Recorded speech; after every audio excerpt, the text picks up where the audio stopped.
how's it going? I used my Durston X-Mid 2 on 2 backpacking trips this summer, 4th of July weekend and Labor Day weekend, and I have some really interesting updates about the Durston X-Mid 2.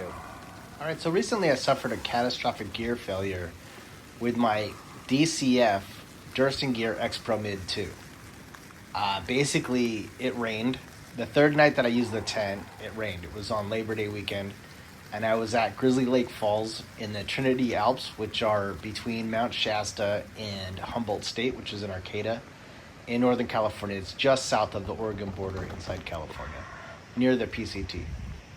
And what ended up happening is just that the tent was so wet after it rained. In the morning, it was no longer raining. It was nice and sunny out.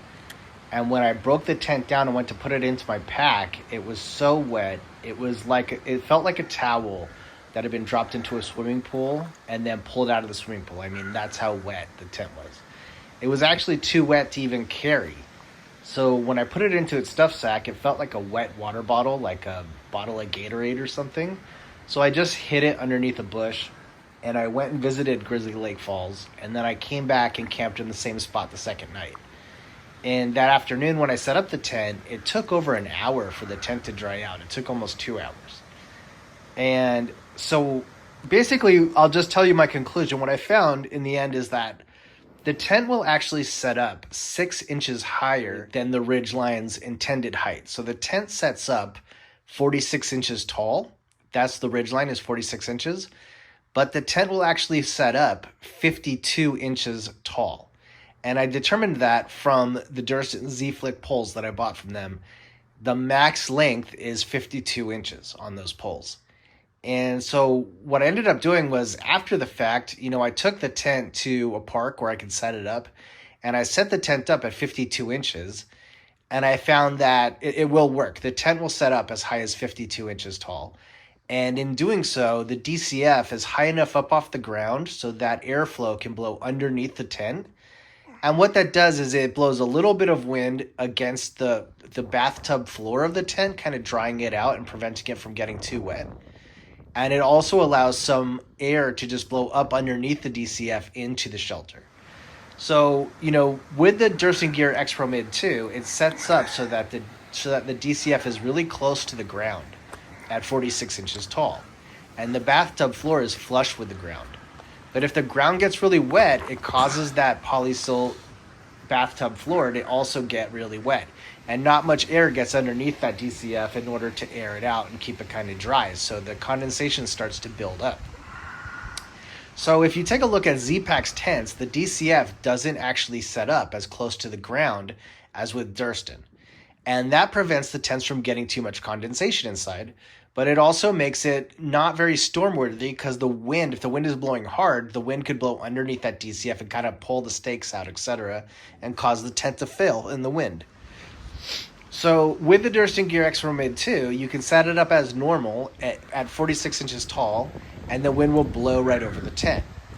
But if it's going to be raining and it's not very windy, and you need more airflow into the tent to prevent condensation, you can set it up as high as 52 inches tall, and that allows a lot more ventilation into the tent, preventing it from getting so wet.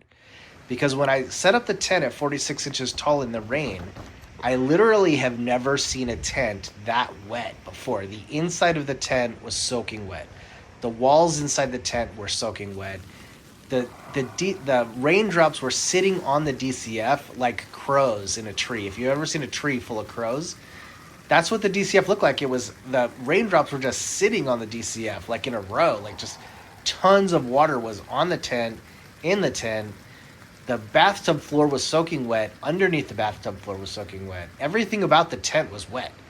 The only reason why I was warm and dry is because of the size of the tent. The X-Mid 2 is so big that I was able to lay in the middle on my air pad. And so my sleeping bag was nice and dry and warm, but all around me was water inside the shelter.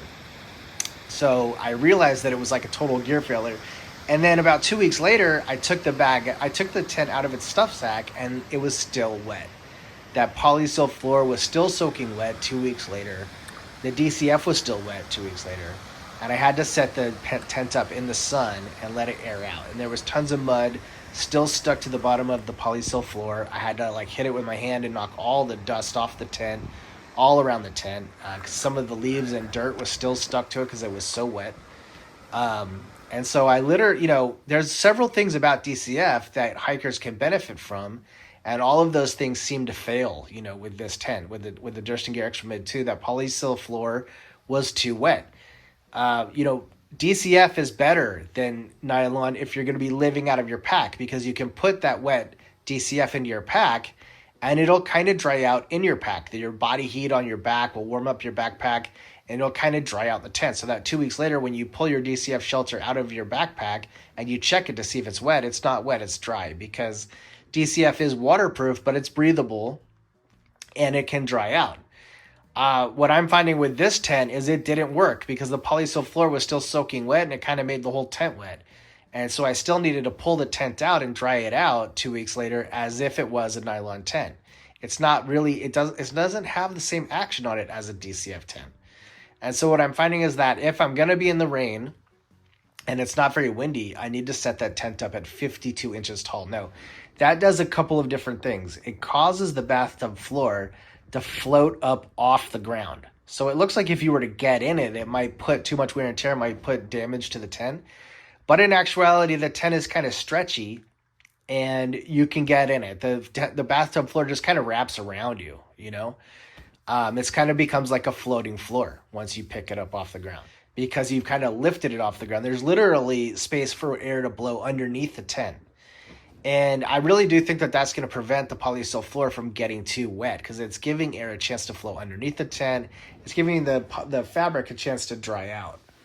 And so I think that is going to be the solution, because what I found was when I tried to sell my tent on Facebook, I got kicked off Facebook. They thought I was lying. They thought I was a scam artist, and they thought the tent was too expensive. When I tried to sell the tent on eBay, also, again, nobody bought it. There's a ton of Durston Gear X Pro Mid 2s for sale on eBay, and so nobody bought mine. So I felt like I was kind of stuck with it. I do think that there is maybe an advantage to the DCF floor.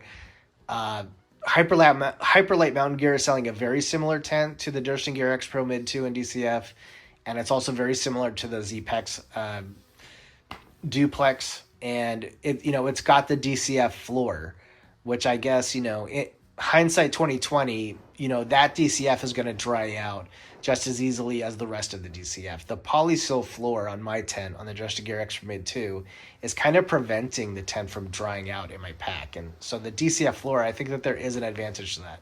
To me, it would be cool if the Z-Packs made a partnership with Durston Gear and started to fabricate the Durston Gear X Pro Mid 2 for Durston, because I think that there is a difference in identity and branding between the different companies.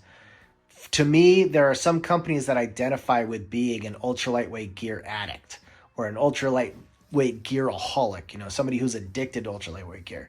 And that would be Z-Packs and Light AF and HMG, maybe MLD, etc.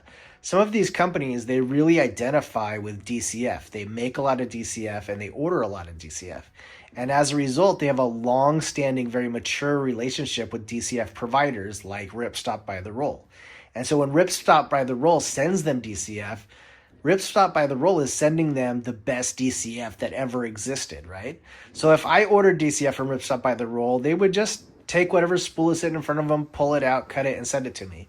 But when they're sending DCF to Z-Packs and Light AF and HMG, Light AF, HMG, and Z-Packs, they're getting like the best DCF that ever existed. Ripstop by the Roll knows that they have really high expectations, and so they're getting really incredible DCF in the mail. And when you buy a tent from HMG Z-Packs, or if you buy a pack from Light AF, you're getting incredible DCF from them that they got from Ripstop by the Roll. And that's something that I didn't see with Durston Gear. The DCF that I got from Durston Gear, it just didn't look like the most impressive, most impeccable, incredible DCF I've ever seen. DCF kind of shrinky dinks over time, and I noticed that my brand new DCF from Durston Gear, it already kind of looks like it's shrinky dinking. I sent an email to Durston Gear telling them I wasn't crazy about my DCF and that the tent had completely failed and it completely wetted out. And I was interested in cashing in on their warranty program so that I could get my money back and try a different tent. They emailed me back that, no, what happened to me is user error, that the mistake was all mine. The reason the tent got wet was it's all my fault. And that I couldn't get my money back. And then I couldn't sell the tent on Facebook and I couldn't sell the tent on eBay. So I'm stuck with the tent, and now I'm realizing I'm going to start setting the tent up really high to prevent all that condensation. Uh, you know, but at the end of the day, I really do believe that the DCF that I'm getting from Z-Packs, HMG, and Light AF, it is better DCF. And that might also be true for Mountain Laurel Designs. You got, there's Superior Wilderness Designs. There's Waymark Gear is another one, and there's Atom Packs. There's a few other gear companies out there that I think they're getting really good DCF from Ripstop by the Rule. Some of the companies that I think are a little bit more of a head scratcher would be like Palante, Durston Gear, and Gossamer Gear. Gossamer Gear mostly make their packs out of ultra lightweight Robic. They don't really use DCF, so if you're looking for awesome Robic, they've got great Robic, but not necessarily great DCF. And Palante, there's kind of a question mark as to who exactly works at Palante, because they've got awesome trail ambassadors like Jupiter and John Z, etc. But those guys don't actually work at Palante, and Palante aren't making their own packs. They're having somebody else make it for them. So it's kind of a question mark as to what exactly is going on at Palante. And Durston Gear, I would say the same way.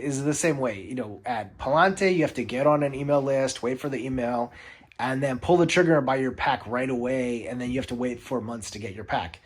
Durston Gear, same thing. You have to get on their email listing, wait for an email, buy the tent right away as soon as you get that email, and then a couple months later you get it.